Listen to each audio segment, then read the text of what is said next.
Welcome, everyone, to the Joel Martin Mastery Podcast. I'm a networking expert and the author of the upcoming book, No Strangers, How to Build Community, One Relationship at a Time. My why is the pursuit of mastery, and the goal of this podcast is to lock arms on a lifelong mission of daily personal growth to become the best version of ourselves. So let's dive in to today's episode.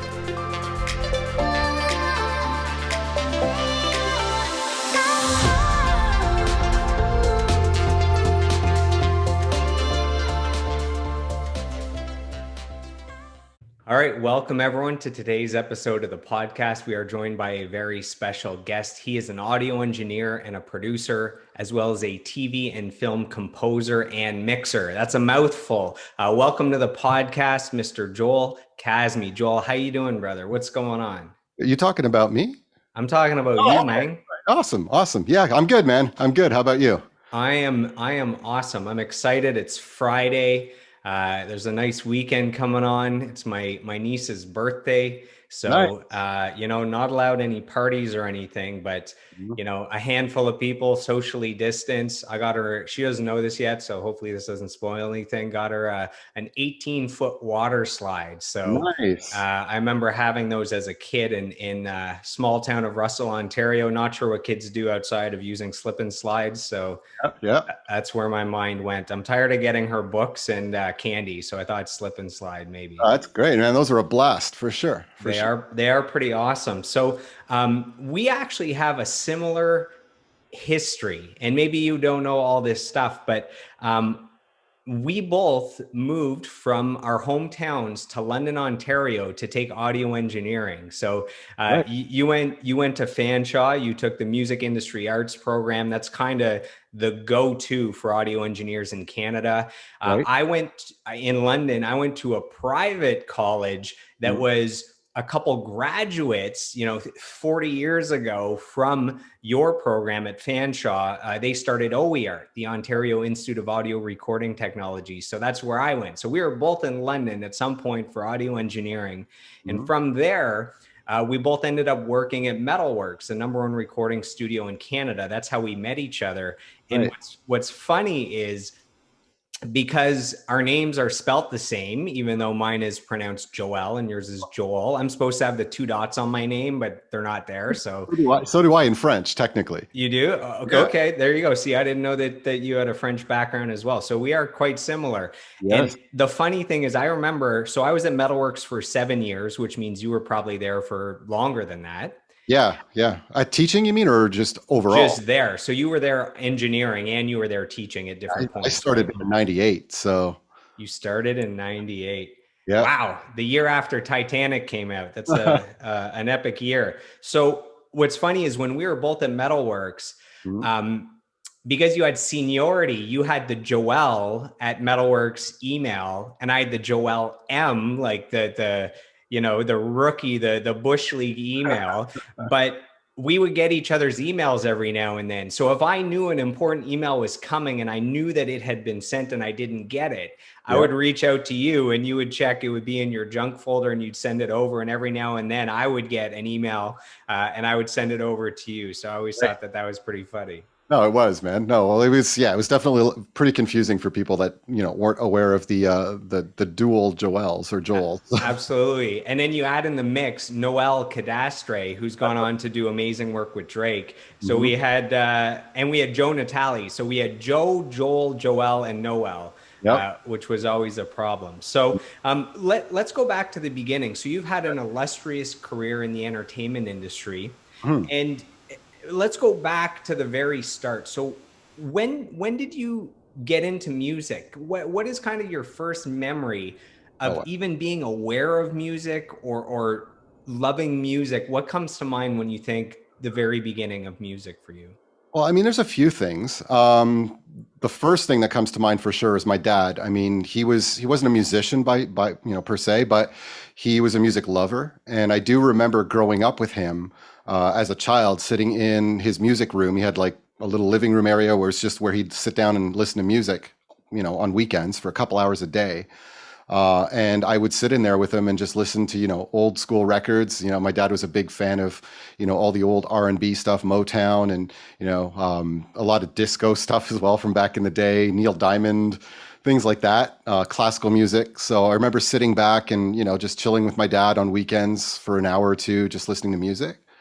Um, and oddly enough, actually, it's funny because I was going through my storage here at the house, and I came across some cassette tapes that I had made from when I was a kid, and it brought back a memory because I was listening to the tape. I actually, oddly enough, I'm one of those weirdos that still has a cassette deck here, and I was listening to it, and it's actually myself back in the day. I was probably, I don't know, 8 or 9, and I remember having a dual cassette ghetto blaster where you could play on one deck and record on the other.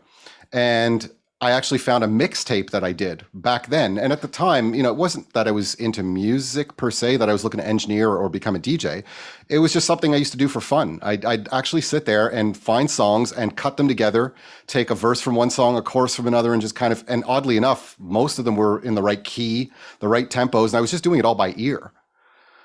Wow. You were you must have been a little more wealthy than my family, because you could do your playing and recording on the same cassette player, where I had to have two different. This one would play, and then I'd hit record on this one. Mhm. So I needed two devices to pull off what you were doing.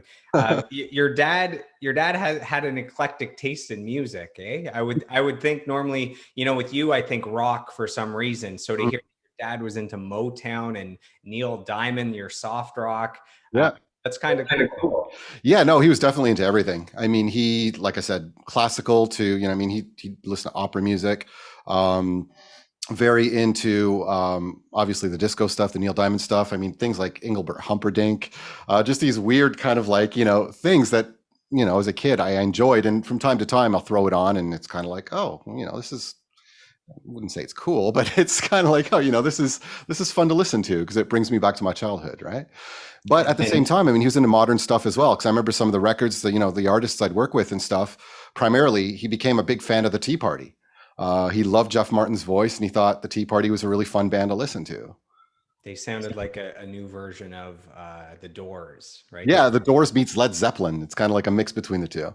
Yeah, I was always a fan of the Tea Party. They had just, it's hard to come up with a new sound, and the Tea Party came on, and you knew it was the Tea Party. It was Oh, super distinct.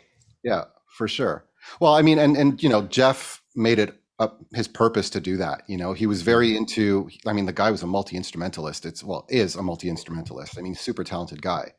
And I remember going to his house one day, and he had a home studio, and like it was wall to wall string instruments.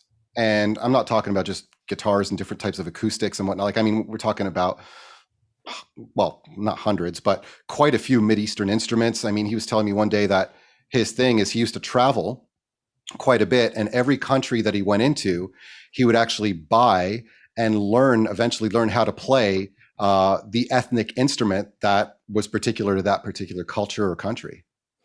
Yeah, I remember there was nothing that sounded like the Tea Party, like their singles on the radio, Heaven Coming Down, all those songs. There seemed to be this kind of Middle Eastern vibe that flowed through them. They were still rock, they were still radio friendly, but it did seem like there were these other influences that you don't get in Canada.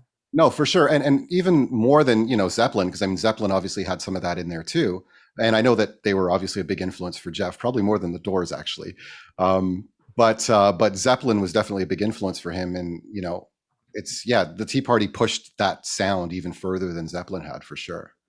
So behind you, you mentioned Jeff had a bunch of instruments. Behind you, I think, a bunch of guitars. Right. Um, when did you first start playing an instrument, and did you ever use those instruments and get into a band? Did you have a similar background to me there? Yeah, I mean, the first instrument I learned how to play was, I think it was probably in grade 3 or something, was the recorder. Like, I'm guessing a lot of people from my Like generation. all the cool kids did back Yeah. then. So it was kind of the mandatory thing. You have to learn how to play the recorder, and that was my first thing. But then once I got to pick the instrument I wanted to play, I went on to guitar, which was probably around, I think I was around 12 or 13 when I first started playing. Now, first started playing, we're talking about noodling and trying to lift stuff that I was listening to on the radio or on records. But yeah, that's when I think it kind of first started. Mm. And did you go through the route of playing in different bands? I mean, what was the original dream when you can think back to being, 12, 13, 14 years old? Did you want to be a rock star, or did you know you wanted to be behind the scenes, helping the rock stars? Well, I mean, behind the scenes was the plan B, which obviously, I'm not, there's no regrets. I enjoy doing what I do. But yeah, plan A was to become a rock star, like, any teenager that picks up an instrument for the most part. And, I played in quite a few bands growing up. I was probably one of the main songwriters in almost every band that I played in. And, as things would have it, the one that was usually in charge of the recordings until we actually, got some money and started hitting studios. But yeah, I mean, I was in several different bands, a lot of obviously harder rock and heavy metal kind of bands back in the day. But yeah, that's, definitely have that background. Can you rapid fire off all the band names that you were in to see if there are any humorous ones? Oh, wow. Well, let me see. There was Hallucination. Hell, like Hell? Yes. Well played, sir. Well played. I think we should bring that back. Get all the members back together. Let's do it. Let's do it, man. No, oddly enough, I still talk to a lot of those guys. But yeah, that was back in our death metal days. So we brought that out. There was another band, actually, we almost got signed to, what was the record label at the time? I think they were called Fringe Records way back in the day. A band called Damnation. And it was more of like it was old school punk. So we were very into Black Flag, the Misfits, the Rollins band. Well, Rollins was obviously in Black Flag, but a bit more of the, I guess, once Henry Rollins went solo, a bit more of his sound. So it's kind of a fusion between those types of things. Man, Henry Rollins might be the hardest working person on the planet. Are you familiar with like his work ethic? It's Oh, like absolutely. famous. Well, and I actually was lucky, really fortunate actually, when I was at Carleton. He came in and did one of his spoken word things. And he read off a bunch of his poetry, and it was kind of an event that, a lot of the students were invited to, and we got to see. So I actually got to see him live doing his thing. That's amazing. So Carleton, so that's Ottawa as well. So I just moved from the GTA to Ottawa. So again, man, our similarities both ended up in Ottawa at some point. Yep. What is the plaque behind you? So this on the screen here, it's a little small. It looks like Yeah. Chicago or something. No, it's actually a platinum plaque for a Much Dance compilation that I'd worked on.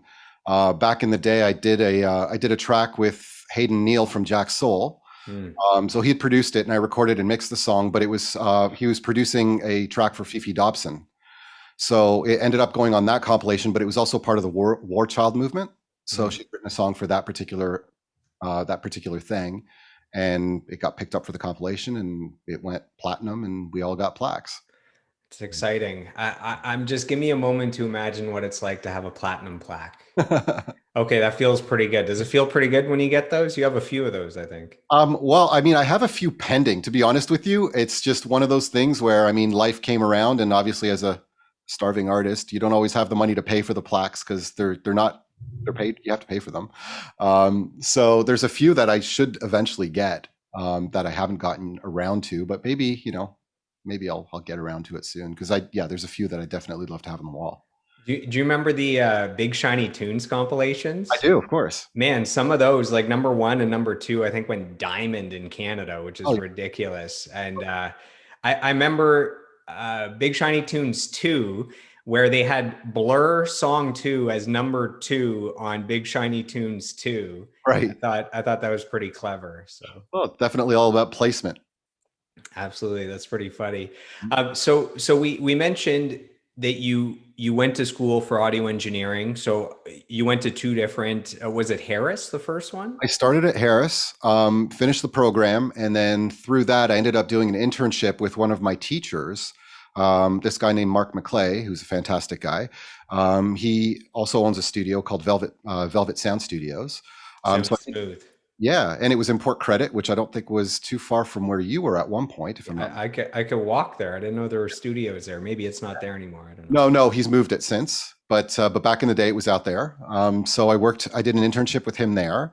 Once that finished up, I got wind of this thing back. I don't know if it even still exists, but there was a program called Futures back in the day where it was a government subsidized program where you could go into a career, and you'd do an internship, and the government would fund the first 4 months of your internship.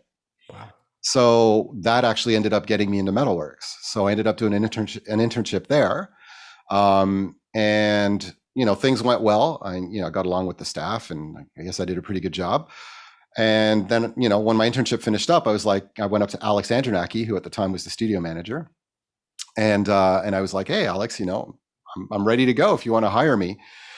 And he was like, "Oh, we'd love to, but the problem is that Gil only hires from Fanshawe, which at the time was, the alliance that they had with that school."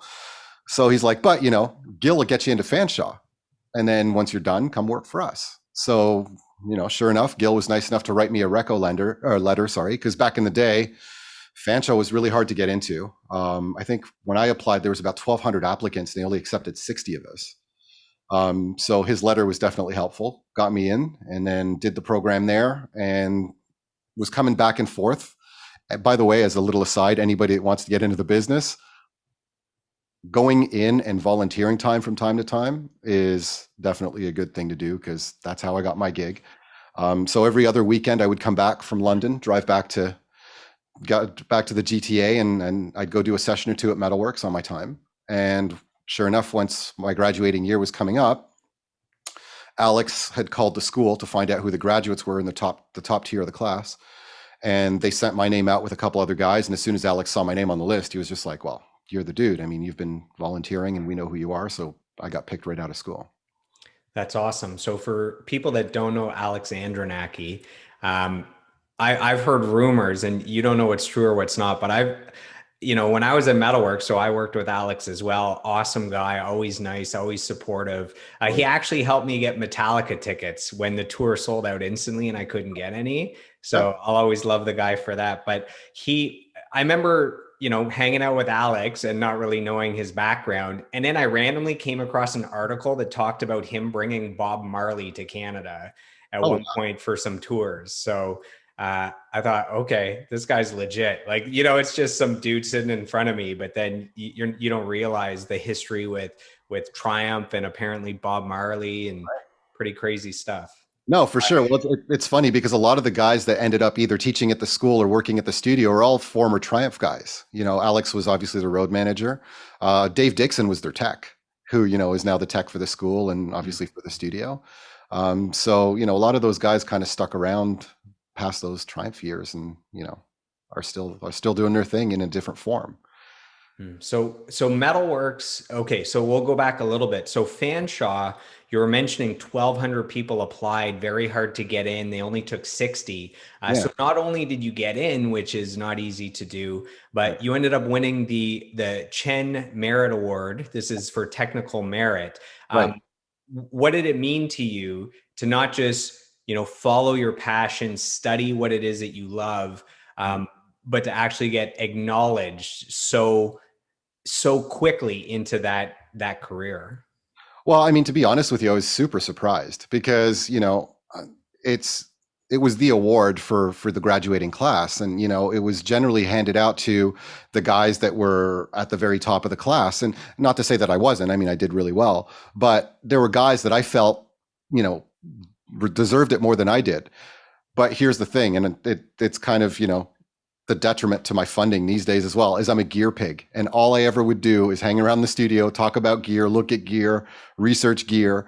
And I found out at the end of the day, that's what it was all about. It was all about showing a keen interest in, developing technologies and learning all about it. So yeah, it was really surprising and cool to be acknowledged for that. It was a good start. You talked about the volunteering. Mhm. Um, Man, when I was young, I used to volunteer at everything, to help out with live events, to help out at the studios, to help bands like load equipment and sell merch. And I found that was, like you mentioned, that was kind of my secret weapon. Everything I lacked in skill, everything I lacked in experience, I kind of made up for it in the contacts that I made, Mm. along the way. And then eventually the skills I developed, and eventually the experience that I had, Right. and the referrals you would start to get. People would say, you know, man, that kid works so hard for nothing, for free. Imagine if we actually hired him and we paid him how hard he'd work. So like you, it ended up leading to paid gigs. And Mm. advice that I always got, or that I give now, is when you first start out, Mm. you want to say yes to everything. You want to volunteer, build that resume.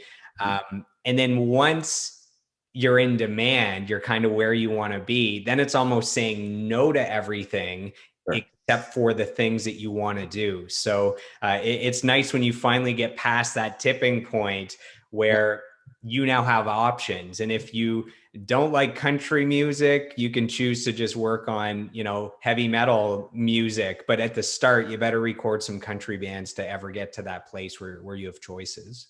You're right, but that being said, I mean, one of the things that I'm really happy about, aside from obviously having landed a gig with the volunteering, and even in my earlier career when you didn't have that choice to work on whatever you wanted to work on, what I find really helped me a lot was working in different genres, because it really kind of helps you understand all the different ways of looking at a recording, and just the flow, the workflow, right? I mean, the workflow in the studio in working with a country band, for instance, surrounded by session players, because I mean, most country artists, that's kind of how it works. I mean, usually in studio, you've got the artist and session players, hired guns, much like, a lot of the jazz records and things like that as well.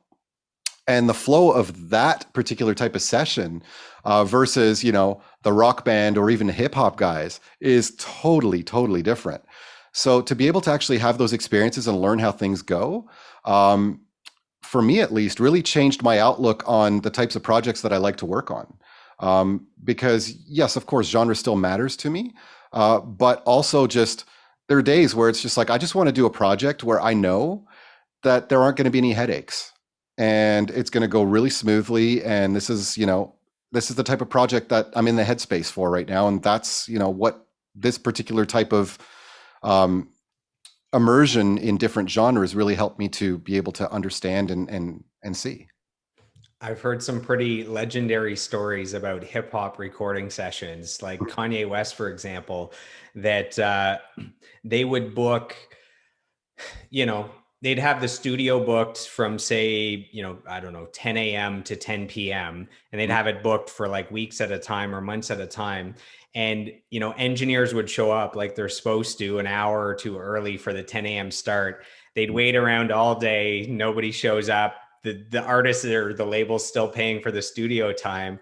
Yeah. And then at, 8 p.m., everyone rolls in and then they record for 3 days straight, like no breaks. And it's very, when inspiration hits, they just take it as far as it goes. And a lot of, assistant engineers and engineers quit because they can't handle that crazy schedule. That I've heard, stories of Noel with Drake where people couldn't handle it. And that's where someone like Noel rises up and says, I'll do whatever is necessary. And then he's a part of the crew for, Drake just won the Artist of the Decade award. There's no bigger artist in the world, and especially not as consistently over the last decade. So there is a very big difference between the genres and how they record.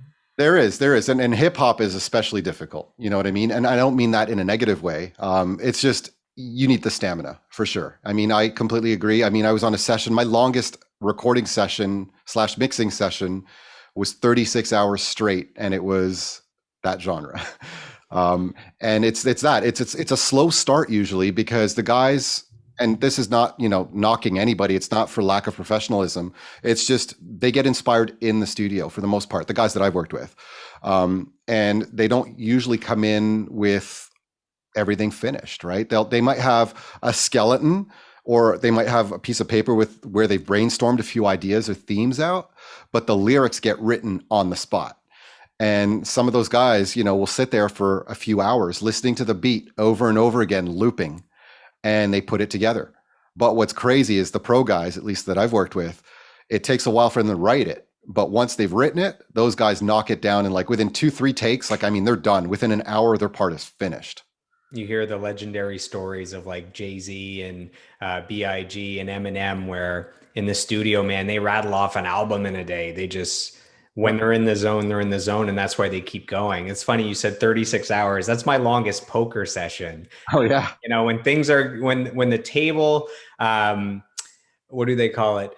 Basically, when the table's good and all the conditions are perfect, Yep. you can't leave. So I have the equivalent of your in studio I've had at the poker table, which is an overnight, which is kind of fun. You know, the casino, they have no windows anywhere, they have no clocks anywhere. They Right. bring in fresh air. They offer free food and drinks, so that you have no concept of time. So there's Mm-hmm. a little bit of nefarious, nefarious stuff in the background to keep you going until you spend all your money. But That sounds anyway, like a day in the studio. it sounds like a day in the studio. That's funny. So, so you were at Metalworks for something like 5 years as an engineer, Right. and what how did you feel when you graduated from audio engineering and right away you get hired at the number one recording studio in Canada, somewhere that's so prestigious? What did that feel like? What did that mean to you? And what was it like actually working there for 5 years?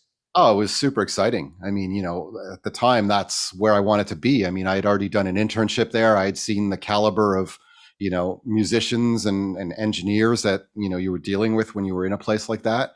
And I was like, man, school's great. And I still completely advise people to go to school for it. I mean, there's only so much you can learn on YouTube. So the school's beneficial. But what I always told students, and I mean, I even told them this when I was teaching, was this is a base. This is giving you all of the knowledge. This is giving you the tools to start with, but it's the experience that's actually going to craft what you do, or build your craft. And that was the excitement for me. It was just like, okay, this is going to be cool because now I've got, a diploma, well, two diplomas in audio engineering. I know what's going on. So now it's just a matter of being a fly on the wall and watching these masters do what they do and basically just letting it all sink in. Do you remember how long it took to rise up kind of from assistant engineer to, kind of being the lead on some of the bigger projects? Well, this is what was actually cool about Metalworks, and another reason why I was really happy to work there. I had also gotten an interview at a studio called Manta downtown, which was one of the big studios at the time as well. And Manta was very structured. I mean, they did a lot of corporate stuff as well. So a lot of jingles and things like that for advertising. So they had a very corporate style structure.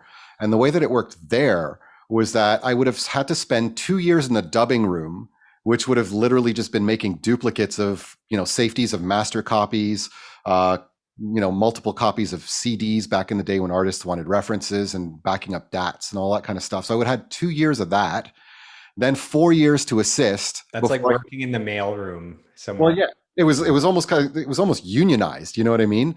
And you'd have 4 years as an assistant, and at that point, you were allowed to touch the patch bay, the tape machines. You did not even look at the console. Right? That was the engineer's gig. Metalworks, however, was awesome because Metalworks wasn't about how much time you had spent doing something. It's how quickly you picked up and how quickly you were able to get good at what you did. So for me, I mean, to be honest with you, I'd already done a bit of an internship there. So I'd kind of, well, the internship was more of a runner slash assistant to the assistant. But once I actually got into the assistant sheet, the second engineer seat, sorry, I would say that within the first year, I was already doing like, just solo vocal recordings, very low key stuff, of course, just because I had to build up those chops. But within the first year, I was already engineering. That's that's a pretty quick timeline. When you talked about being the runner for a bit, so people think, being the runner where you have to go get coffee or get a sandwich or sweep or, clean, take out the garbage, clean the toilets. People think that's below them, but basically what's happening is when they give you an order to pick up sandwiches, if you come back and the orders aren't right, they say, "What are if you can't get it right with the sandwiches, how are you going to get it right on these multi-million-dollar recordings and projects?" Right? So it's we think it's below us, but it's people are actually paying attention to. They say how you do anything is how you do everything. No, you're right. And aside from that, the other thing too that I would add to is the fact that a lot of people that are in the industry starting out forget that it's a service industry. You know what I mean? And that's, I think, one of the reasons that Noel did really well as well, aside from the fact that he's a talented guy. But he came from a service background. He worked in hotels. So having an understanding of the service industry is a big thing because, I mean, these guys are paying top dollar to be in these studios. And when you're paying top dollar, you expect to be able to have a service behind to accompany, the time that you're actually behind the console or in the control room or even in the studio recording. To have those comforts so that you feel like you're in the zone and to keep you in the zone. And that's kind of the runner's gig, is to actually create that environment and to add that extra little service that counts 100%. One of the things that blew me away when I did a project out in Nashville a few years ago at Blackbird, and I mean Blackbird's, it's the holy grail of studios in North America, and it was just crazy. I mean, you walked in and it was very much that. The guys were very personable, aside from the assistant, but even the staff up front. Everyone always had a smile on their faces. They would bend over backwards to do anything for you. And at the time, it's not like I was showing up with an artist that was a super famous artist. I mean, they treated us, and it's not like they knew who I was either. I was, new to them. I wasn't one of the big local American producers. But they didn't treat us any differently than they would have had it been, Michael Jackson coming in with Quincy Jones. That counted a lot, and I was just blown away by the fact that an unknown stranger comes in with an unknown artist, and you're still treated exactly the same way as you would if you were super famous. When's the last time that you played that percussion instrument in the background? What is that? A bongo, a djembe? I don't know the difference between them, so.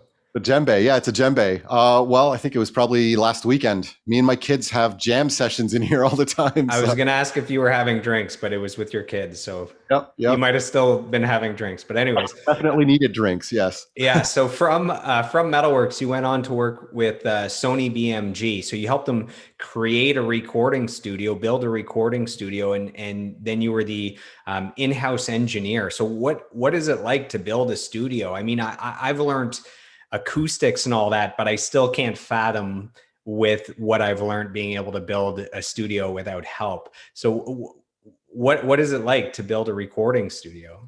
Well, I mean, there's a couple adjustments I need to make to that statement, because yes, you're right for the most part. So basically what happened is I left Metalworks. I ended up working with Hayden Neal from Jack Soul. I did a record with them and things went really well. He ended up wanting me to do his next record.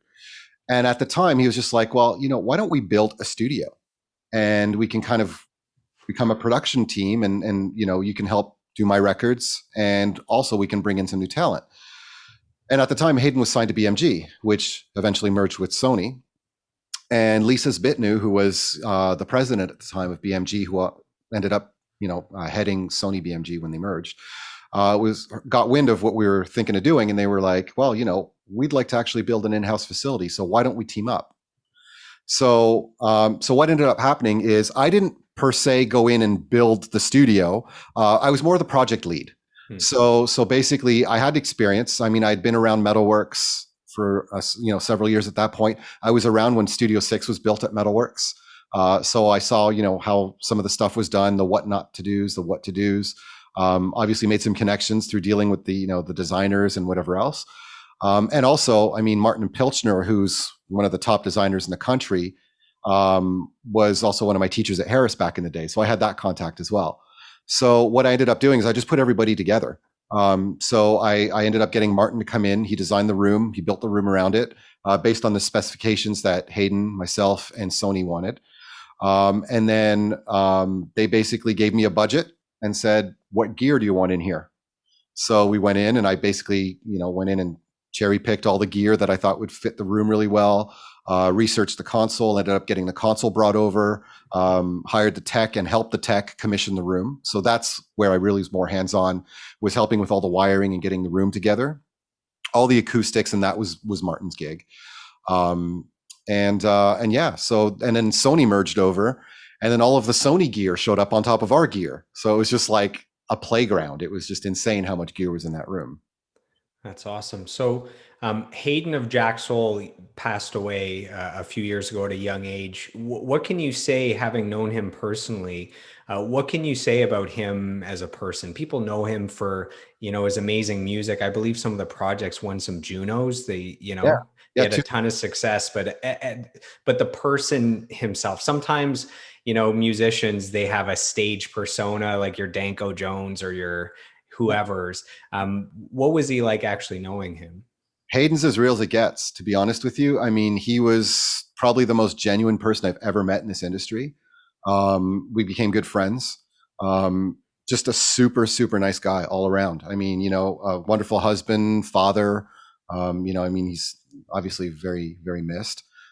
Incredibly talented guy. Like he's all the vocal chops that I learned in terms of production came from him. And although I applied to different genres, he's the type of guy that could sit in front of a mic and throw you a million different versions of the same line, and they were all equally good.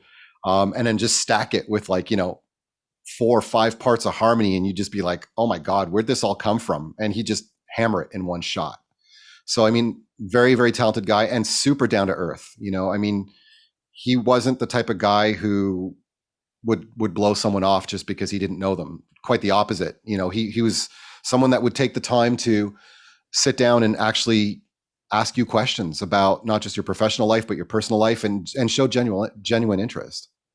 It's so nice when you meet a successful musician and they don't have that rock star ego, Mm. where they just feel like you and me, someone that had a dream, that worked hard, Mm. and ended up having success, and it just happens that their profession is one where they get love and adoration. Yeah. So that's always nice. Yeah, I mean, to be honest with you, of all the people that I've met, I mean, Hayden was obviously the person that I clicked with the most in terms of getting a friendship going and whatnot.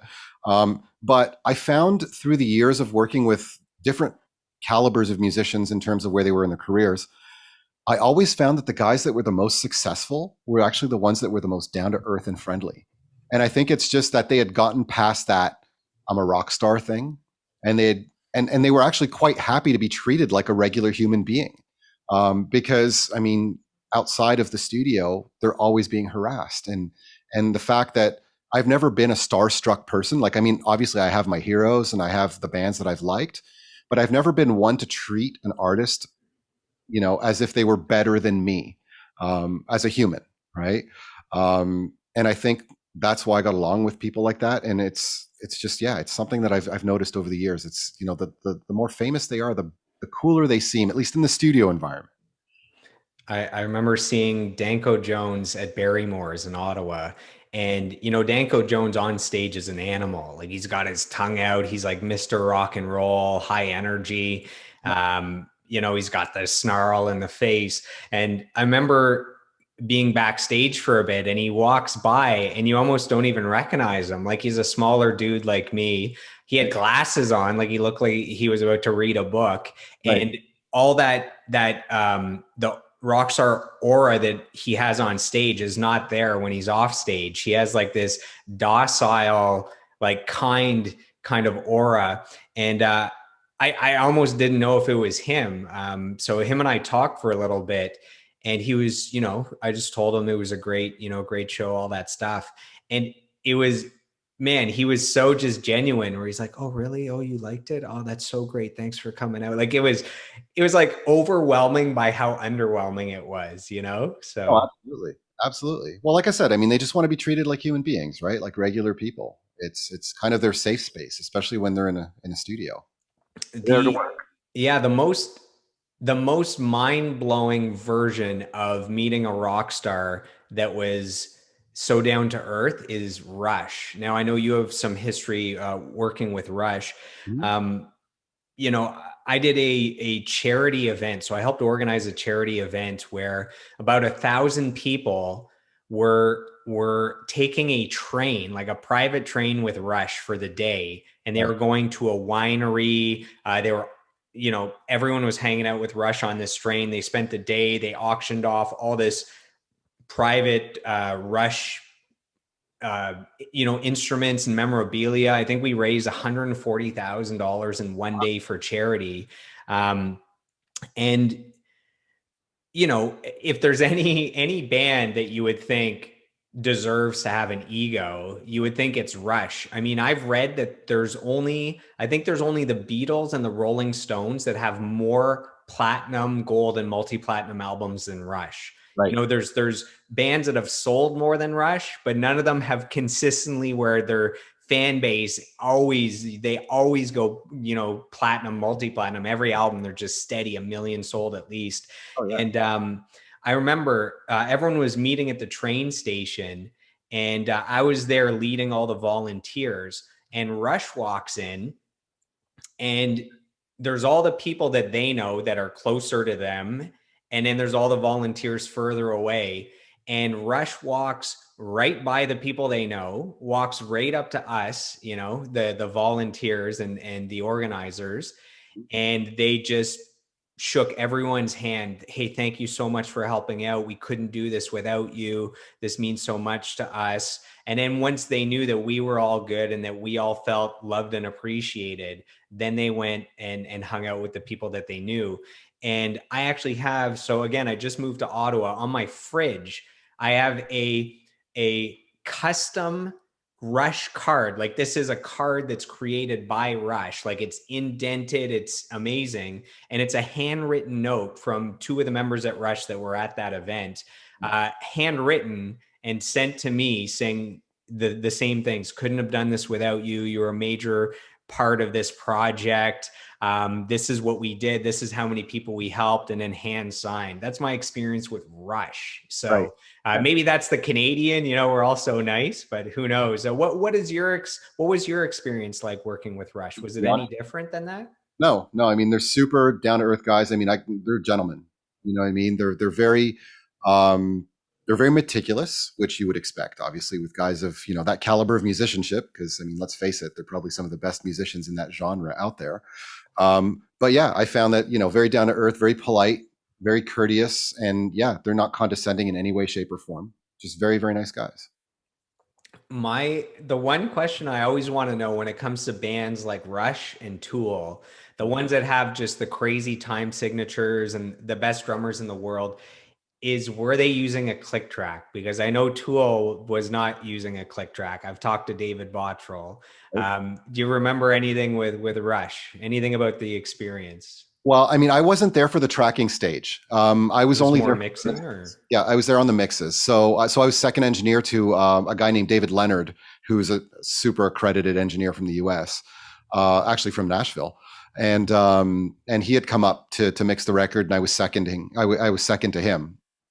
So I didn't get a chance to see it, but I mean, Neil Peart's pretty much like Danny Carey. I mean, they're both metronomes, so I couldn't tell you whether or not, but I wouldn't be surprised if they hadn't used one. Yeah, they call those drummers human metronomes anyways, right? They're as accurate as a metronome. Absolutely. Yeah, every time, every few days I see a list of the best guitarists, the best bass players, the best drummers in the world by, your typical magazines that put out those articles.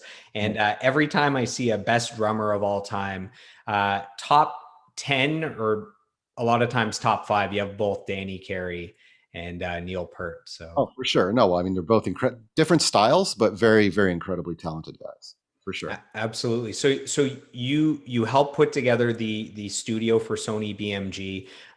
You have experience doing that with another studio. So you partnered with John Wozniak, who was a part of Marcy Playground. So people remember Sex and Candy. That was, when was that? Like 97, 94?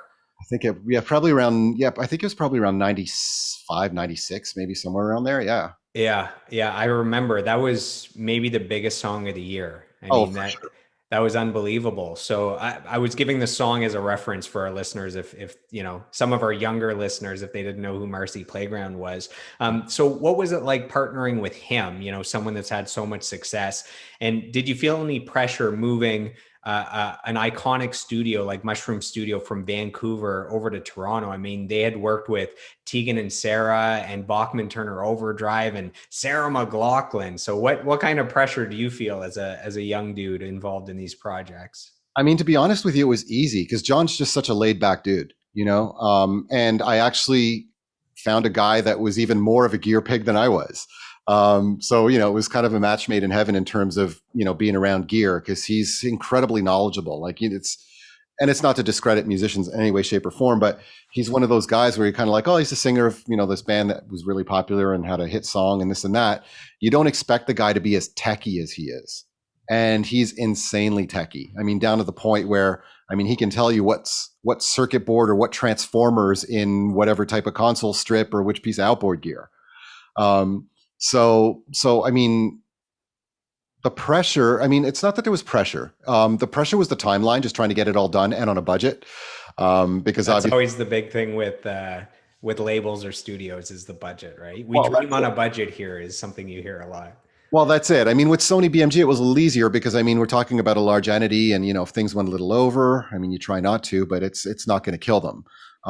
John's a sole person, and yes, of course, he had done well in his life, but it's just it's someone that has entrusted you to make sure that things stay on par with what we've talked about. So there was a bit of pressure in trying to do that because obviously there's always hiccups when you're putting a place together, especially where we had because we built the place in Queen West.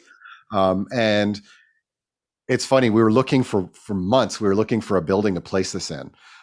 We even went all the way up to Streetsville and thought about doing it out there. And then John all of a sudden gets wind of this place in Queen West. It was like around Queen and Dufferin area. And basically it's this old building. And he's like, dude, you got to check out this place. And he sends me pictures and I'm like, it looks a little weird. Cool, but weird. And he's like, dude, it's meant to be a studio. This place couldn't be more rock and roll than anything. It started off, it's a turn of the century building. It was built as a tombstone factory originally. Then it became a methadone clinic. Then it This became, is so rock and roll. Keep going. and then it became home to a company called Play Dead Cult, which did all this kind of like gothic style, merch. And then we took over as a punk rock, rock studio. So it was just like, this is where it's got to be. Yeah, how does that not become a rock studio? Absolutely. But it was, yeah, it was a bit of a building it was an old building. It was a bit dingy. So there was a lot of work to deal with. We moved into the basement because obviously trying to be we were on a budget. So we tried to take, advantage of the natural isolation as much as possible as, being down underground. Without having to do a ton of soundproofing and not, disturb the neighborhood that was around us. So getting the basement cleaned up was a bit of a feat. We ended up finding this really creepy room we ended up calling it the Blood Room. There you go. That title is apropos, I think. Yeah. Oh yeah, absolutely. But yeah, it was this old kind of like burner that was out there, like an old, not burner, sorry, an old boiler. It was a boiler room. And the Play Dead guys had done a video in there because they had a band as well, and gothic style band, and there was blood splattered all over the walls for the video shoot. So you open this door and there's like this dirt floor with this old boiler from like the early 1900s, and it's all rusted out, and there's like blood like all over the walls and on this thing, and it was just like, okay, man, this is definitely a rock and roll studio. Yeah, let's sign the papers on this lease. That's funny. My experience of top-notch recording studios is they all look like abandoned warehouses from the outside. It's almost like people drive by and they assume nothing's there, which is what you want as a studio that has like $10 million worth of equipment. You don't want to alert people that shouldn't be there anyways, and then anyone that needs to be there to record, they know where it is. Yeah, absolutely, absolutely, and especially in this case because John's gear collection was just insane. He had hauled back over an old vintage Neve. He had mics that you were just kind of like, where did these come from? Like he had a pair of original Telefunken C12s, a matching pair of all things. U47s, 67s. Any mic that you would want, he had at least one of. And they're all vintage pieces. He was a collector. So there was, he had a Fairchild, which is, a compressor that's very, very difficult to come by. He actually owned one. So yeah, there's a lot of stuff in there that we didn't want people knowing about for sure. So I have a background in audio engineering, but for me, it was always to record myself, so it's allowed me to record, a ton of albums because I didn't have to wait on anyone else. In your case, you took it to use that professionally and make professional records. So I'm not super familiar with all the microphones that are available. For me, having tested a bunch of them, I think it's the TLM 103. So I think that's a Neumann. Yep, it is. Where does that rank on microphones that you've used, if you've used it? For some reason, that's, I have a high nasally voice somehow when I sing. I sing up here, even though when I talk my voice is a little bit lower. Right. I guess that's the Geddy Lee vibe or something going on. But what do you think with microphones? Are there any that have stood out for you? Well, I mean, I own a TLM as well.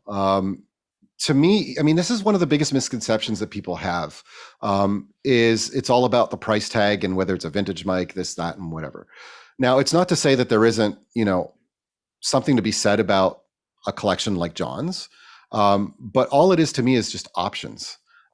Because at the end of the day, it doesn't mean that, a $25,000 Elam 251, an original, is going to be the mic for your voice. It could be that you, like you mentioned, obviously, the characteristics of your voice. So if you've got a very mid-rangey kind of voice, I'm going to try to find a mic that doesn't accentuate those frequencies because I want to pull them down. So for me, as an engineer that's been doing this for a while, what I typically will do is I'll set up maybe 4 or 5 different microphones in front of the artist of whatever's. Actually, first step is I'll listen to the artist's voice in the room, see what their voice is actually doing when I hear it. And then based off of that and the knowledge of, a few years of having used several different types of mics, I'll pick 5 that I think are potential candidates, place them in front of the artist and have them sing into each mic, record a verse. And sometimes you're surprised. Sometimes it's not the $25,000 mic. Sometimes it's a 57, which is $100, right? It just depends. That's funny. I was going to bring up a story about a 57. So rumor has it then that when Rick Rubin recorded Blood, Sex, Sugar, Magic with the Chili Peppers, that they used a 57 for Anthony Kiedis's voice. So Blood, Sex, Sugar, Magic is kind of the first album where he really started to sing instead of kind of the rap talking, that kind of vibe. And, he just didn't feel super comfortable with regular microphones. So they would record with a 57 that he would just hold in his hand so that he could do his crazy thing and feel natural. Yep, and, sure. The album goes on to sell 25 million copies globally. And that's your 57. So. Yeah. And I mean, Brendan O'Brien actually engineered on that with Rick, because Rick produced it, and Brendan used 57s on the drum kit. I mean, I heard he used 57s on the kick drum. You know what I mean? And so 57, for people that aren't super familiar, that's normally used for like the snare or something, right? For drums. It can be used for both. I mean, I've used 57s inside the kick because it gives you a bit of that mid and a bit of that snap, but I'll have a different large diaphragm mic sitting out front to pick up some of the air of the kick, right? So it can be used, but from what I heard, and again, I haven't really looked into it any further, but apparently the 57 is all he had used on the kick drum, which gave you a bit of obviously a tighter and a mid-rangier kind of less woofy type of kick sound, right? And the drum kit on that album is insane. Like I just listened to that entire album twice with some good studio headphones, and man, that drum kit sounds monstrous. It helps when Chad Smith is the one playing it, I think, Well, and it's funny you say that because a lot of it obviously has to do with Brendan. I mean, Brendan's an incredible engineer. I mean, he's won enough Grammys and had enough awards to justify to what am I trying to say? Back up his talent. Back up his talent. There we go. But it's funny that you mentioned Chad Smith, and that's, something that I've always told people is 80 to 85% of your sound is the artist or the musician themselves. I mean, if they're not hitting it, and I'm not even talking about a performance in terms of a take, I'm talking about the difference between a seasoned studio musician, and again, it doesn't have to be a session player, but just somebody that's been in the studio enough versus someone that's going in new. That's going to encompass a huge part of your final product because they know how to hit, because they're aware of what it's going to sound like through the mics. So, So so yes, we that definitely is a we've been talking about different artists that you've worked with over your illustrious career. So I actually have a list. So I'm going to read off this list because I can. So you've worked with Drake, Rush, OLP, which is Our Lady Peace, Sloan, The Fray, NSYNC, Sum 41, David Usher, Moist, The Tea Party, Anne Murray, Busta Rhymes, Tom Cochrane, Mr. Life is a Highway, Sean Desmond, and Trouble Charger, just to name a few. right.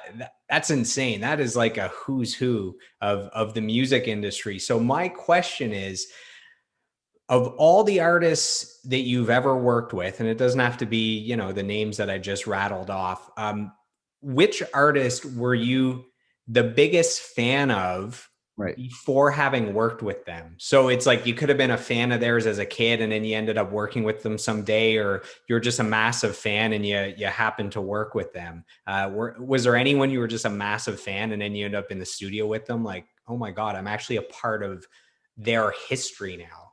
Well, I mean, there's two. One's an artist and one's an actual behind the scenes person. So the artist, I mean, would have been the Tea Party. I mean, I remember seeing those guys on their first record at the Underground at York University. I had some friends that were going to school there at the time, and they were like, "Yeah, you got to come check out this band called the Tea Party. They're really cool."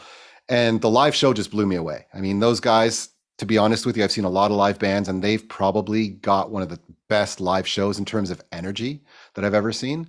And it's not just Jeff; it's just both Jeffs and and Stuart. Like, I mean, they're all really, really good at what they're doing in They terms of. were a three piece, right? Did they play as a three piece live as well? They do. Yep, they do. So I was a big fan of them musically and just in terms of their musicianship. Um, so yeah, so it was kind of surreal to, a few years later, I to end up in the studio working on a record with them. It was really, really cool, especially to see, at what level they were at in the studio. It didn't disappoint. I mean, Jeff Burrows is a very underrated drummer, to be honest with you. I mean, I think he's one of the most solid Canadian drummers that are out there. He's an incredible drummer. Very Bonham-esque kind of style. At least in my opinion. What makes Bonham-esque style very, very groovy? Very. It always the review that he would get is it sounds like he's playing on the top of a mountain. Yeah, well, I mean, that would be the sound, I suppose. Yeah, For me, Bonham-esque is just very groove. I mean, it's all about groove. Bonham was always somebody that knew how to lay back, with the drums and not push the beat. He always kind of sat behind it, which kind of gave it this draggy kind of groove feeling, right? I find that JB, when he plays, Jeff Burrows, not John Bon, well, both of them. they're both JBs. Yeah, they're both JBs. We're going to talk about Justin Bieber next. Continue. So yeah, when when Jeff plays, I find that there's definitely some similarities in that. I also heard that Bonham was a very heavy hitter, and Burrows definitely is a very heavy hitter. I mean, he smashes his drums. So you said the Tea Party, and then you said there was a second one that you were a big fan of. So one that I actually was really happy to work with was Dave Ogilvy. Now Dave's a producer engineer That's Trent Reznor. That's a Nine Inch Nails member. No, he was actually Producer. He was the producer. He produced the Nine Inch Nails stuff. He produced Marilyn Manson. Yeah. He was part of Skinny Puppy back in the day as well, which was, kind of one of the bands that kind of started that whole industrial movement. Canadian band from Vancouver. So Dave was part of all of that. And to be able to actually sit there and be in a room with a guy that was, a part of some of my favorite records, which were, at the time, Nine Inch Nails records, and Marilyn Manson, but really Trent Reznor. If I found his production was just insane, and just as an artist, and to be in a room and learning and watching a guy that worked with Trent, and was able to please a guy like Trent was just mind blowing. Like, that was probably even more for me, of a stargaze moment, or not stargaze, Jesus, a starstruck moment, than it would have been with the Tea Party guys. It was just because I was a tech at that point. It was like, oh, here's a really cool tech that I really admire. So So David Ogilvy, so that would have been like early Nine Inch Nails, like Pretty Hate Machine and Downward Spiral. That it was kind of the first few albums, right? I believe he would have. I don't know if he did Pretty Hate Machine because I think Trent did that one on his own. I think he was part of after Downward Spiral. He came in a little bit after. Hmm. The Fragile Yep. and those ones. Right. Man, you know what?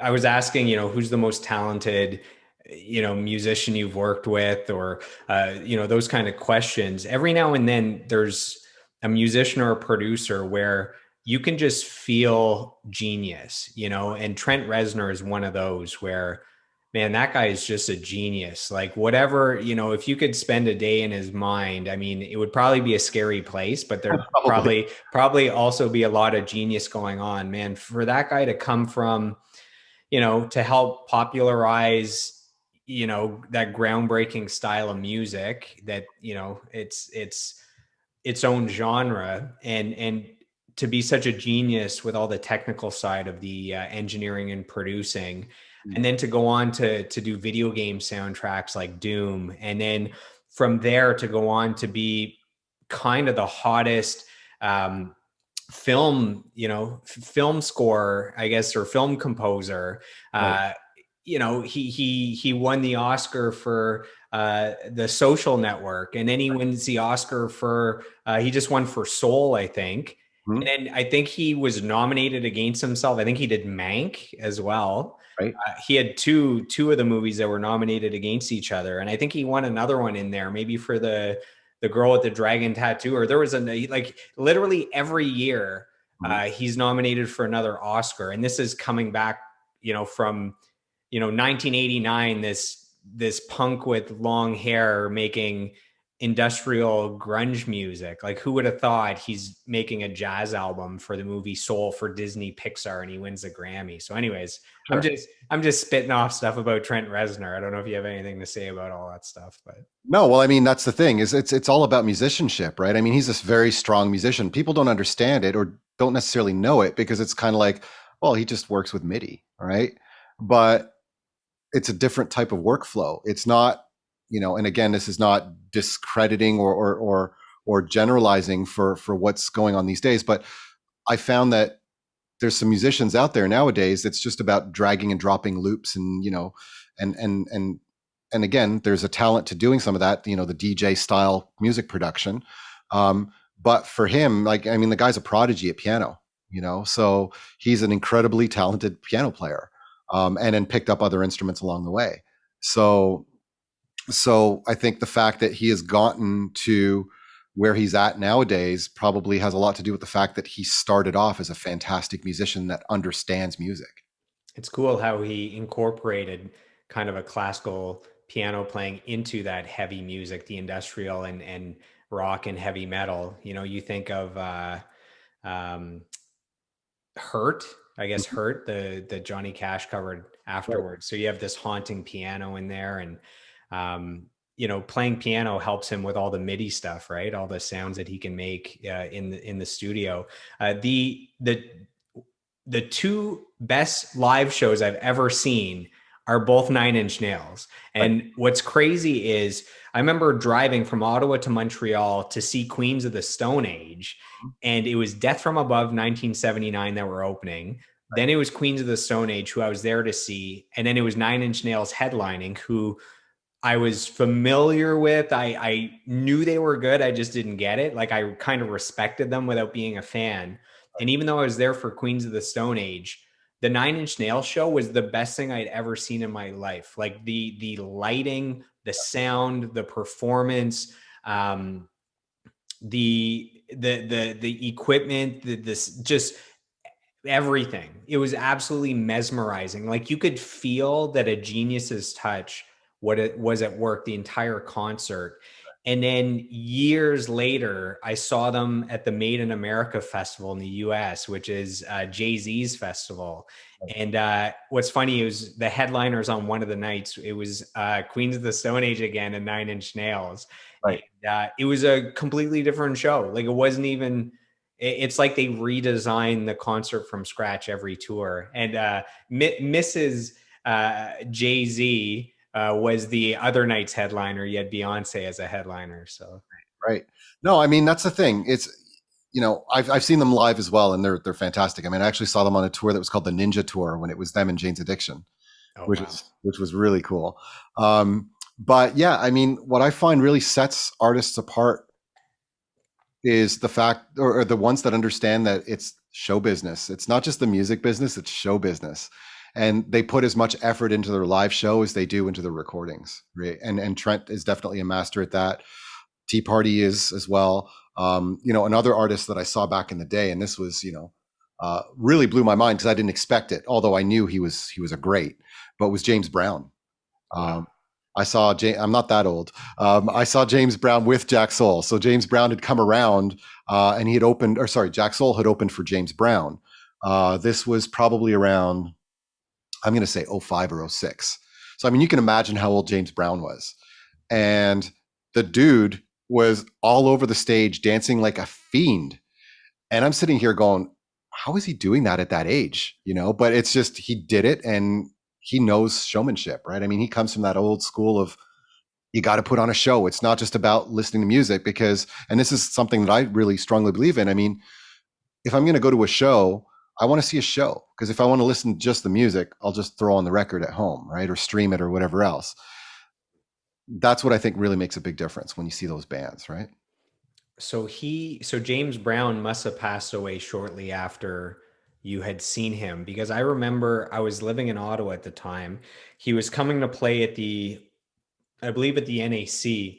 and I didn't have tickets, but a bunch of my friends had tickets, Mhm. and I think he passed away the week of the concert. So they were going to see him, and then you could never see him again. So Right. I remember that moment's etched in here somewhere. So you were saying '05, '06. He must have passed away around then, I think. I don't know. Yeah, I mean, to be honest with you, I'm not 100% sure, but yeah, I don't think it was that long after, for sure. Hmm. Mhm. And we actually there was a someone else at Metalworks, Mark, who actually drummed for the James Brown band. I think they had like a 17-piece band at that time when they were touring near the end, and Mark was the drummer, which is pretty insane. So Wow. now that you've worked with so many artists in the studio, what are the qualities that you like to see in musicians when they come in, and Mhm. new musicians that are coming into the studio to work with you for the first time? What should they have prepared? Because I'm sure you can think of all these horror stories of what you've gone through because people weren't prepared or they acted a certain way. So what qualities and how should people prepare to record to be ready? I would say the number one thing is state of mind. If you go into the studio with the mindset that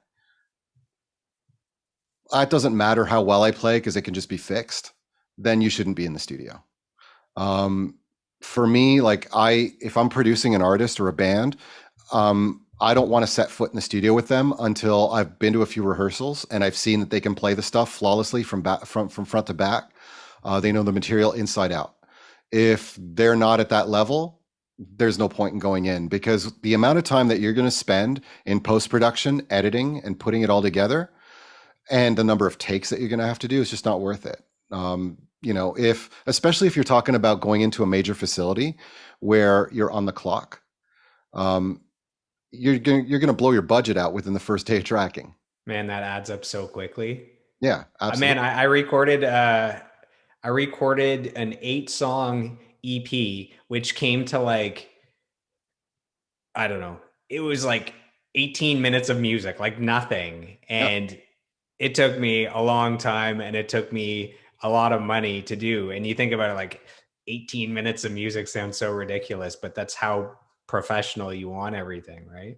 Well, that's it. That's it. I mean, you kind of go through it with a fine tooth comb, because when you're in the studio, I mean, the mics hear everything, right?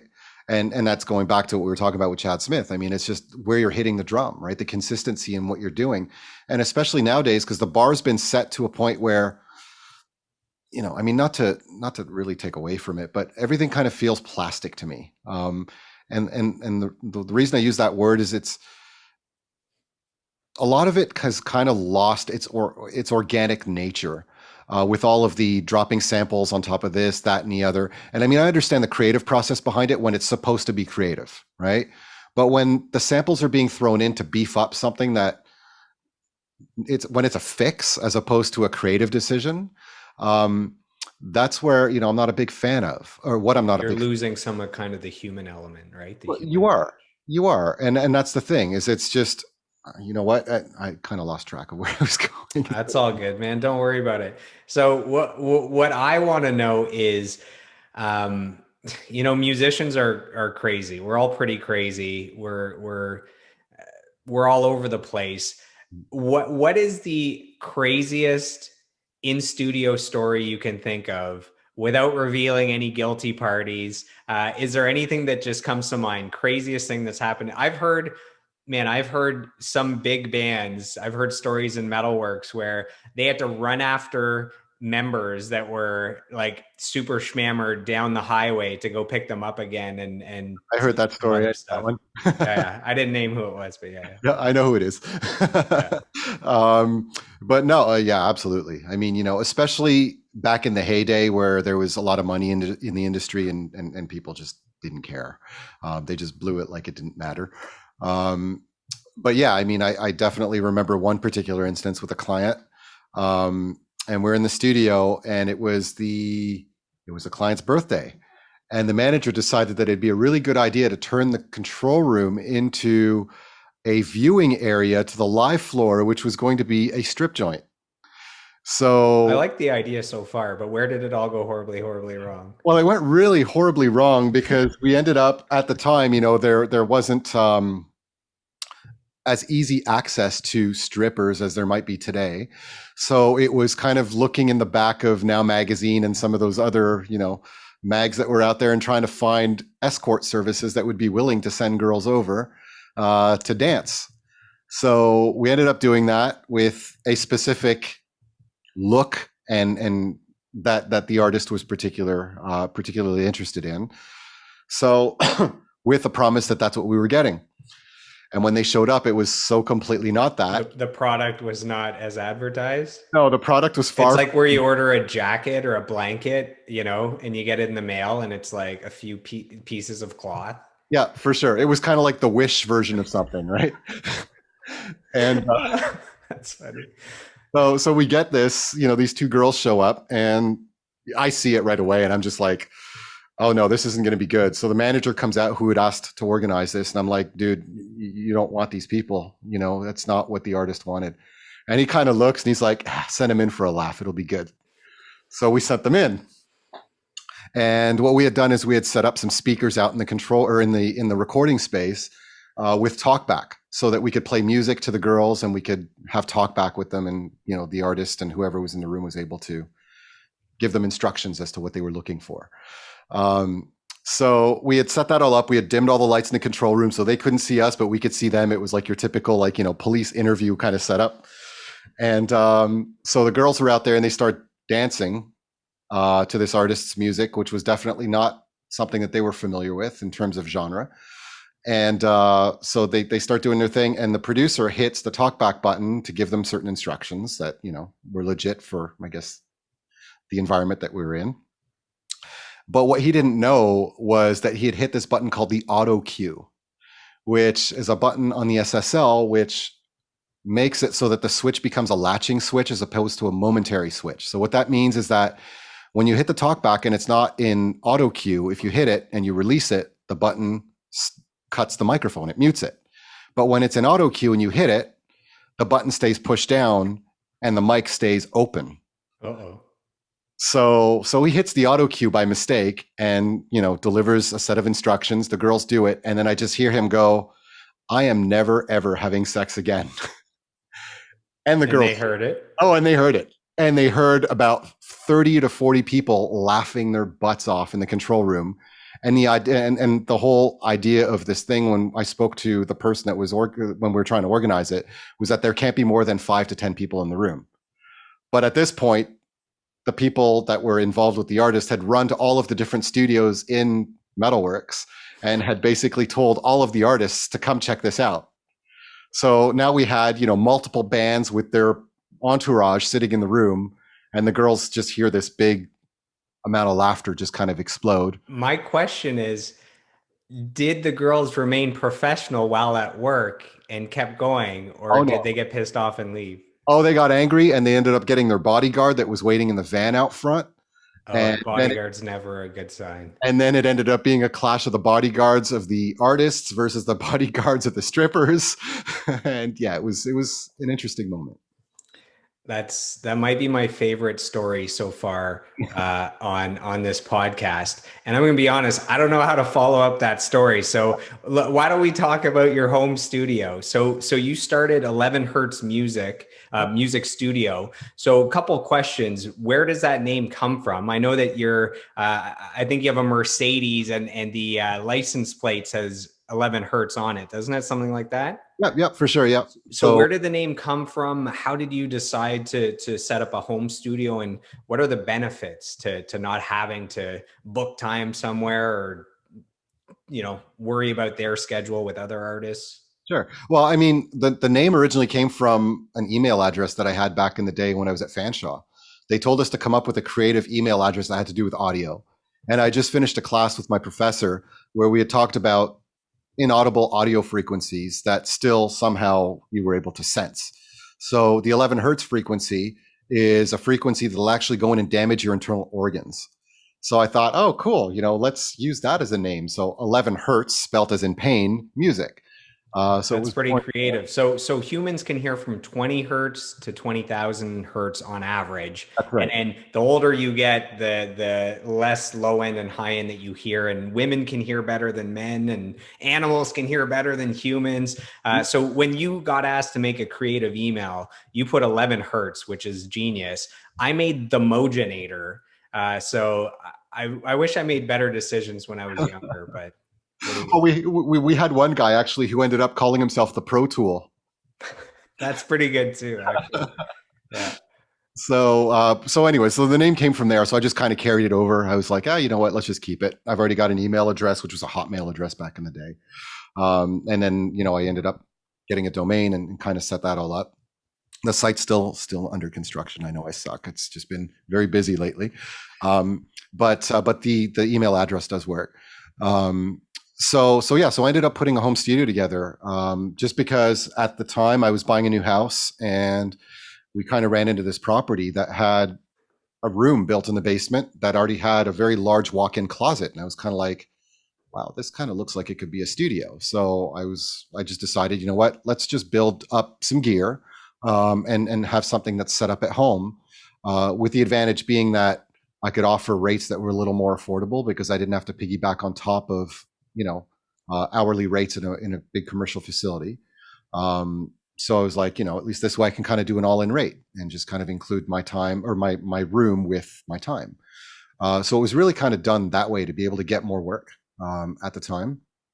And also just because, as I mentioned earlier, when I was in bands, I was always, one of the primary writers. And I just thought, you know what? I mean, even as a hobby for fun, it'd be nice to have a setup that I could just, when I feel creative one day, I can just kind of go downstairs and just write, even if it's just for myself, and just write music and record it and have these little ideas sitting on hard drives, right? Yeah, so it's kind of a one-stop shop for everything. So you can do engineering, producing, mixing. You can do composing stuff for TV, TV and film, not just music. Of all those things that you do, is there anything that you prefer doing? So you develop skills in all of those, Right. but if there's a day where someone sends you something to mix, is that a more exciting day than a day that you're tracking instruments? I mean, we all have preferences. What kind of gets you the most excited? Well, I mean, right now, I would say just obviously given the circumstances, we're limited to what we can do given, COVID and whatnot. But even before that, I would say what I really started enjoying the most was definitely production, because it just brought me back to my roots of being a musician in a band, right? As a producer, and again, depending on the involvement that you have with the artist, but a lot of the artists that I've worked with in the past have been artists where, they wanted to have that person come up with or suggest ideas or play with arrangements and things like that, which I love to do.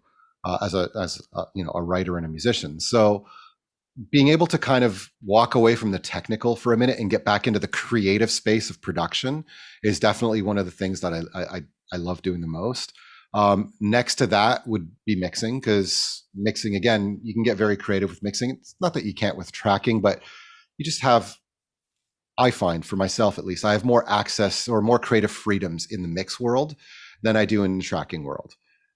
So I would say that in terms of music production, or in the context of music as a whole, with bands and artists, I would say that yeah, production and mixing are probably the two things that I like the most.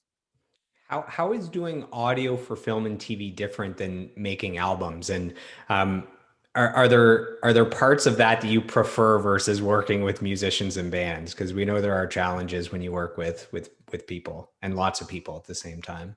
No, for sure. I mean, it's very different in that, I mean, the basics are the same, but it's very different because now what you have is you're looking at being creative in a different way, because now we're dealing with two different realms, a visual and an audio realm, as opposed to just an audio realm, right? Mm. So what you're basically given, at least, in the situations that I've been in, like right now, I'm about to start an animated short, where they've asked me to compose and do the sound design for. And it's an animated short. So I mean, there's nothing, it's just straight animation. And I was given carte blanche. I was just kind of like, okay, well, here's the theme, but make this sound like something. So now I've got to sit down and figure out, based on what I'm seeing in the animation, scene by scene, based on the colors in the animation, based on the context or the script, based on what the narrator's saying and the intonation of the narrator's voice. I've got to figure out, or the narrator or actors' voices, I got to figure out what kind of theme I got to go with musically. Where there's going to be movement, where it's going to be more of a static droney kind of background. And then, of course, once that's all done, then there's the sound design. What am I going to consider? Well, I got to consider, if in this case it's an animated short, so it's different. But if I'm dealing with live, a live film, I've got to, now I'm looking at a picture and, like, for instance, I'm seeing you and it's like, okay, I got to gauge the room that you're in and go, okay, when Joelle's talking to me and this is, a post-production thing and I'm mixing this, what kind of room do I have to put him in? What is the size of that room? How should it sound? Should it sound like he's in a cave? Should it sound like he's in a room that's an 8x10? Should it sound like an arena? Exactly. You know what I mean? So those are things you got to consider before you even get into, the punches and the kicks and, the slaps and, like, the UFO sounds. Like, it's treating the environment that you're looking at to start.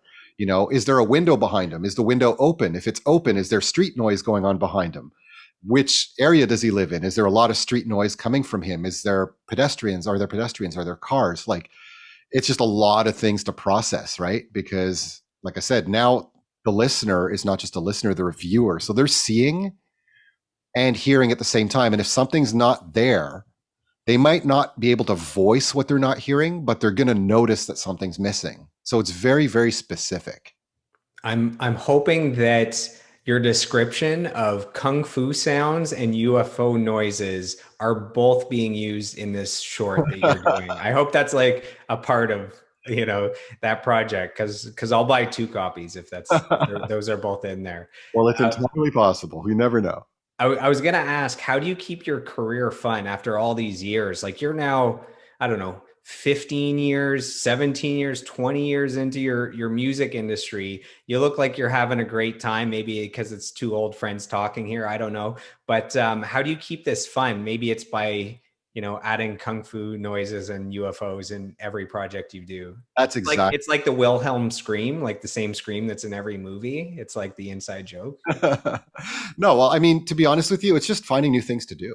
You know, um, I still love doing music, and it's still, my primary joy, I would say, working with an artist and developing a song or an album or whatnot.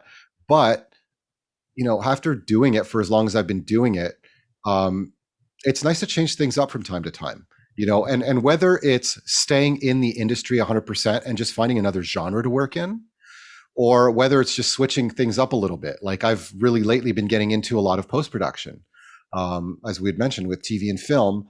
And it's a nice little breather. It's kind of like a getaway from the everyday of the music industry, which, for lack of better terms, it becomes cyclical or monotonous, right? And it's not a diss to the projects or any of that kind of stuff. It's just, it's predictable sometimes, right? And it's nice to have a bit of an unpredictable thing kind of kick into your life. And I find doing something like that kind of changes things a little. Even with the corporate, like I've started getting into like audio branding for corporations and stuff like that. And again, just being able to sit there and look at a logo and go, all right, I got to make this logo sound like something. How do you do that, right? It's just a step away from, okay, so the drums are going to be recorded, and then you got to do the bass, then you got to do the guitars, and it's a breather. So you're talking about, things can be monotonous. Something that completely changes your life is you've become a father. So you Mhm. have two kids. So I Right, believe you have a son that's 6. You have a daughter that's 2. right. Um, how has that changed you as a person? Are you still a crazy wild rock and roll man, or are you the daddest man on the planet now? Probably a mix of both, right? I've got two kids that are definitely going to be following in my footsteps in terms of energy. They're insane. Probably a lot of this confinement is helping contribute to that as well. But I mean, it's definitely life changing in a good way. It keeps you very busy, which is why a lot of the corporate stuff has been, kind of my go to these days, because it's just hard to find time to sit down and especially given the current conditions and having two kids, to sit down and really go, okay, I'm going to dedicate a couple months to making a record, right? The corporate stuff's just kind of wham bam, thank you, ma'am. Like it's, here's your task list and here's your check, just get it done, and we'll call it a day at 5 p.m. Right? So it's a lot easier to kind of deal with those types of schedules. So it's changed my career in that respect. And again, it's not to say that I'm not working with artists anymore. I still am. It's just it's harder to make it work. I find myself working overnights when I'm working with artists, just to catch up, just to not have the artist wait, forever to get stuff done. Whereas with the corporate, it's literally a 9 to 5, and it's just get the gig done and get paid, and you're done.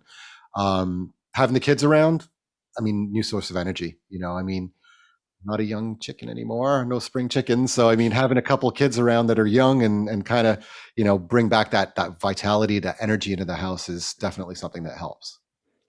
If you could go back to a young Joel Kazmi that's sitting on the floor with his cassette player. I mean, some of our listeners are so young that you probably have to explain what a cassette is. But if you could go back in time and whisper in that Joel Kazmi's ear some advice, with everything that you've learned over the last few decades in the music industry, what you've learned in life, experience, mentorship, training, failures, all that stuff, what advice would you give yourself?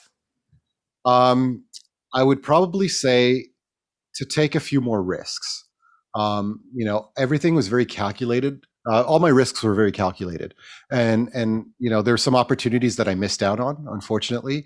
Well, fortunately and unfortunately in some respects, because I wouldn't be where I'm at now had I taken them. But there's some early career risks that I should have taken, that might have changed things a little bit more, and had changed my career in a different kind of way, which could have either been positive. At the time, it would have definitely probably been positive as a young man starting his career.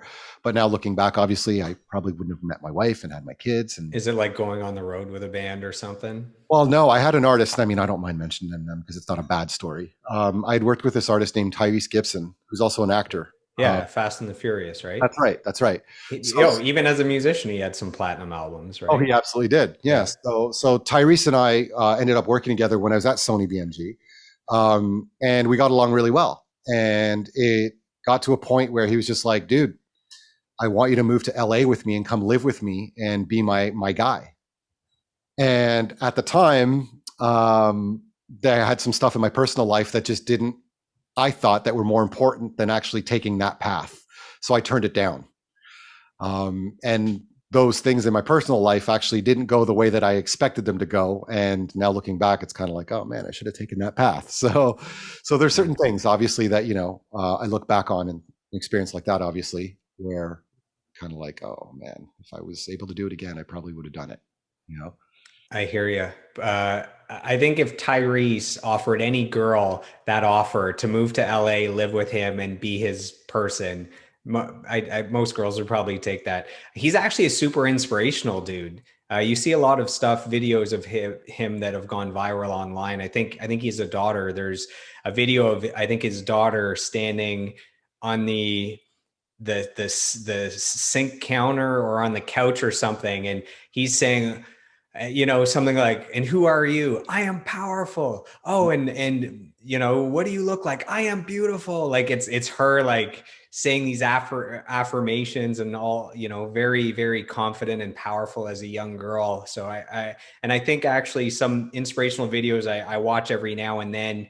You normally have your Gary Vaynerchuks and Tony Robbins and Grant Cardone's and all those guys. And every now and then you see Tyrese in there. Oh, I remember him saying, if you see me out there in a whatever, three-piece suit or whatever, five-piece suit at an event driving a Rolls Royce, don't hate on me because I worked hard for where I am. And you need to step up, not tear me down. Or I've seen things like that. So anyways, he'd be a good dude to be locked arms with, I think. well, yeah, yeah. I mean, it was definitely an opportunity, right? And and at the time I was relatively young. So it's like, I didn't have too many attachments to being here. It's just something that I should have done and didn't do. But hey, I'm where I'm at now and I'm happy. So it's all good.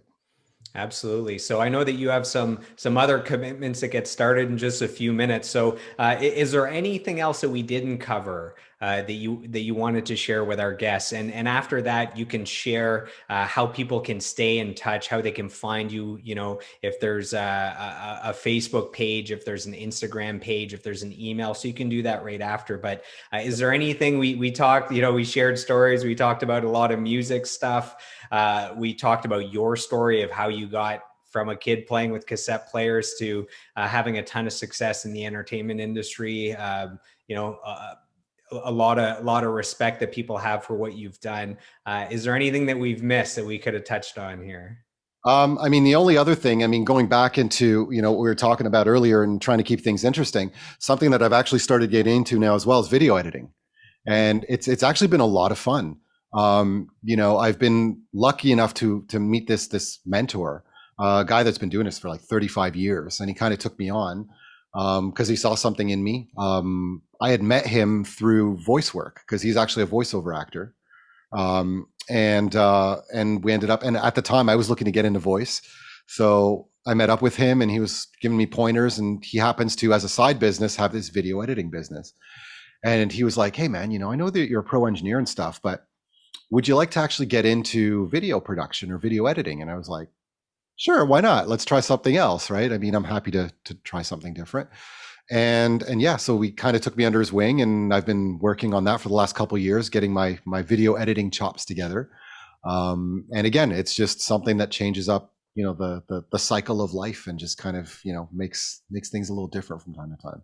Amazing. I launched kind of my mastery brand in the last 2 years where sharing positive content, making videos, audios, podcasts, all that stuff. So I've had to learn the video editing as well. Now, the good thing is these podcasts aren't edited. We just flow all the way through an hour and a half, and then I pop on the intro and the outro, but I don't have to do too much chopping with this stuff, which is pretty cool. So where can everyone find you if they want to follow your career online, if there's services you offer that they're interested in? I know that when people ask me, "Hey, do you know any engineers? Do you know any producers? Do you know any studios?" I send people your way. Maybe people just want to touch base. Maybe they want to reach out to you and ask you a few questions or give you a few comments. Where's the best place for them to do those things? Well, I mean, there's a few spaces or places. Right now, like I said, the website's still not up. I've just been having a hard time getting it up and running. I've just been really busy, but the domain's up. So Joel at 11hertzmusic.com is my direct email address. They can send me something there.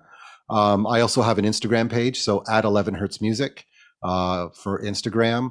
I have a Facebook page, which is 11hertzmusic. And then my profile name on Facebook is also Joel Kazmi, so they can find me in any one of those places.